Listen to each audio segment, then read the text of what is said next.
Hello दोस्तों, आज की इस वीडियो में हम बात करेंगे एयरफोर्स के रैंक और इंसिग्निया यानी कि प्रतीक चिन्ह के बारे में।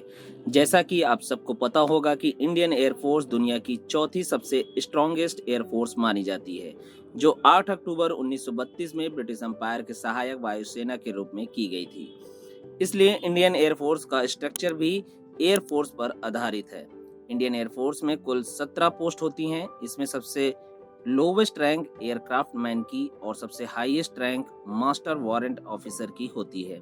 अगर आपके अंदर एयर वॉरियर्स बनने का जुनून है और इंडियन एयरफोर्स को ज्वाइन करने का आपका ड्रीम है, तो आपको इस वीडियो को पूरा देखना होगा। अगर आपको एयरफोर्स के रैंक और प्रतीक चिन्ह को लेकर कोई जानकारी नहीं है, तो ये वीडियो आपके लिए लाभदायक होगी। साथ ही आपके सारे कंफ्यूजन इस वीडियो को देखने के बाद क्लियर हो जाएंगे, तो अंत तक आप बने रहिए। चलिए बात करते हैं इंडियन आर्मी की तरह इंडियन एयरफोर्स भी रैंक को 3 भागों में विभाजित करती है।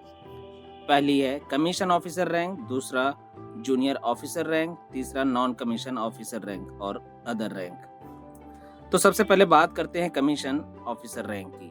कमीशन रैंक में सबसे हाईएस्ट रैंक होती है वो मार्शल ऑफ द एयरफोर्स की होती है, जो कि 5 स्टार रैंक होती है। इंडियन एयरफोर्स में आज तक एक ही मार्शल ऑफ द रैंक रहे हैं, वो marshal of the air force Arjun Singh हैं। इस रैंक की पहचान काले और नीले रंग की 5 पट्टियां होती हैं, जिनमें पहली पट्टी बाकी की 4 पट्टियों से चौड़ी होती है। कमीशन रैंक में भी मार्शल ऑफ द एयरफोर्स से लेकर एयर कॉमोडोर तक की रैंक को एयर ऑफिसर रैंक कहा जाता है और बाकी की रैंक अदर रैंक में आती है। इसके बाद आती है एयर चीफ मार्शल रैंक। ये rank chief of air staff को दी जाती है। मार्शल ऑफ एयर फोर्स के बाद ये किसी भी एयरफोर्स की सर्वोच्च रैंक होती है। मौजूदा समय में इस रैंक पर air chief marshal BS Dhanoa है।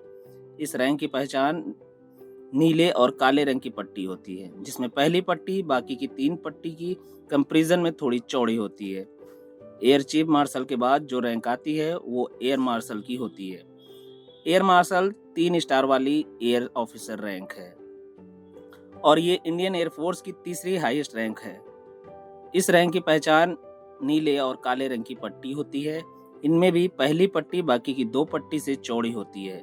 इसके बाद आती है एयर वाइस मार्शल रैंक। ये एक 2 स्टार वाली ऑफिसर रैंक होती है और इस रैंक की पहचान नीले और काले रंग की 2 पट्टी होती है। इसमें पहली पट्टी दूसरी की कंपैरिजन में थोड़ी चौड़ी होती है। अब बात करते हैं एयर कमोडोर रैंक की। ये रैंक एयर वाइस मार्शल के बाद आती है और ये 1 स्टार वाली रैंक है, जो कि एयर ऑफिसर की सबसे जूनियर जनरल रैंक है। इस रैंक की पहचान नीले और काले रंग की चौड़ी पट्टी होती है। ये भी कमीशन रैंक की एयर ऑफिसर रैंक है। अब बात करते हैं कमीशन रैंक की अदर रैंक के बारे में, जिसमें पहले आती है group captain rank. Group captain air commodore के बाद आती है और ये एयरफोर्स की सीनियर कमीशन रैंक होती है। इस रैंक की पहचान नीले और काले रंग की 4 पट्टी होती है, लेकिन सारी पट्टियां एक समान होती हैं और हर पट्टी के बीच में 3.2 mm का गैप होता है, जबकि एयर ऑफिसर रैंक में हर पट्टी के बीच में 1.6 mm का गैप होता है। इसके बाद आती है wing commander rank. Wing commander rank भी एयरफोर्स की सीनियर कमीशन रैंक होती है। इस रैंक की पहचान नीले और काले रंग की 3 पट्टी होती है और इसमें तीनों पट्टियां ग्रुप कैप्टन रैंक की तरह एक समान होती हैं। अब बात करते हैं स्क्वाड्रन लीडर रैंक की। Squadron leader rank Indian air force की एक अहम रैंक होती है और इसे सीनियर ऑफिसर रैंक की सबसे जूनियर रैंक भी कहते हैं, या फिर इसे सीनियर ऑफिसर रैंक की तरफ सबसे पहला पड़ाव भी कहा जाता है। इस रैंक की पहचान नीले और काले रंग की 3 पट्टी होती है, लेकिन इसमें बीच वाली पट्टी की चौड़ाई बाकी 2 पट्टी से काफी कम होती है। इसके बाद आती है फ्लाइट लेफ्टिनेंट रैंक की। फ्लाइट लेफ्टिनेंट रैंक किसी भी एयरफोर्स ऑफिसर के लिए कमीशन होने के बाद आगे बढ़ने का दूसरा पड़ाव होता है। इस रैंक की पहचान नीले और काले रंग के 2 पट्टी होती है। फ्लाइट लेफ्टिनेंट के बाद आती है फ्लाइंग ऑफिसर रैंक की। फ्लाइंग ऑफिसर रैंक होने के बाद दिए जाने वाली सबसे पहली रैंक होती है।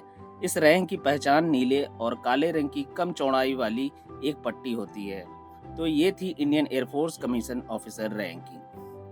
अब बात करते हैं जूनियर ऑफिसर कमीशन रैंक के बारे में, जिसमें सबसे पहले आती है master warrant officer rank. Master warrant officer rank Indian air force की जूनियर कमीशन ऑफिसर रैंक की सबसे हाईएस्ट रैंक होती है। इस रैंक की पहचान नीले और काले रंग की 2 पट्टियों पर राष्ट्रीय चिन्ह और गरुड़ पक्षी होती है। इसके बाद आती है वारंट ऑफिसर रैंक की। Warrant officer rank Indian air force की जूनियर कमीशन ऑफिसर रैंक की दूसरी हाईएस्ट रैंक होती है। इस रैंक की पहचान नीले और काले रंग की एक पट्टी राष्ट्रीय चिन्ह के साथ गरुड़ पक्षी होता है। वारंट ऑफिसर रैंक के बाद आती है जूनियर वारंट ऑफिसर रैंक की। Junior warrant officer rank Indian air force officer rank की सबसे जूनियर रैंक होती है। इस रैंक की पहचान राष्ट्रीय पक्षी के साथ गरुड़ पक्षी है। इस रैंक में नीले और काले रंग की कोई पट्टी नहीं होती है। तो ये थी इंडियन एयरफोर्स की junior commission officer rank.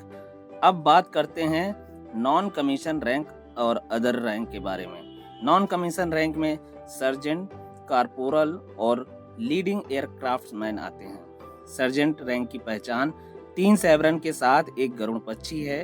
Corporal rank की पहचान 2 सैवरन के साथ एक गरुड़ पक्षी है और लीडिंग एयरक्राफ्ट्समैन की पहचान 2 ब्लेड पॉपुलर डिवाइड के साथ एक गरुड़ पक्षी है।